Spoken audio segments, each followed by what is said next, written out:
நம்ம சாப்பிட்டுட்டு இருந்தோம் ரைஸ் க்ரோக்கும் வச்சோம் சாப்பிட்டு க்ரோர்ஸ் க்ரோர்ஸை பற்றின ஒரு குட்டி கதை ஸ்டோரி ஒரு இன்ஃபர்மேஷன் தெரிஞ்சுக்கலாமா? வாங்க சாப்பிடுங்க. நம்ம அடிச்சிட்டோம்னா இவன் நல்லவன் இவன் கெட்டவன் சொல்லிட்டு அதோட குழந்தைங்களுக்கும் இன்ஃபர்மேஷனை சொல்லுமா இவன் அப்படின்னு சொல்லிட்டு. காக்கா நவரு சிலர் காக்காவுக்கு சனிக்கிழமை சாப்பாடு வைப்பாங்க. அப்புறம் ஒவ்வொருத்தவங்க தோஷத்துக்காக வைப்பாங்க நீங்கிறோன்னு சொல்லிட்டு. ஆனால் தோஷத்துக்காக வச்சா நீங்கிறோங்கிறது வந்து ஒரு கான்செப்ட் இல்லை என்ன கேட்டால். அது எப்படின்னா, இப்போ நம்ம காக்காவங்க இன்ஃபர்மேஷனுக்கு குழந்தைங்களுக்கும் பாஸ் பண்ணணும்னு நான் சொன்னேன்ல, அதேமாரி தான் இப்போது இவன் அடிப்பான் இவன் கெட்டவன் இவன் நல்லவன் சொல்லிட்டு தெரியும்.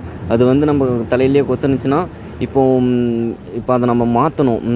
அதனால தான் இப்போ காக்காங்களுக்கு சாப்பாடு வச்சா இவன் நல்லவன் அப்படின்னு சொல்லிட்டு தெரிஞ்சிடும். திருப்பியும் அதோட குழந்தைங்களுக்கும் காக்காங்க வந்து இவன் நல்லவன் தான் கொத்தாதீங்க அப்படின்னு சொல்லிட்டு சொல்லிடும்.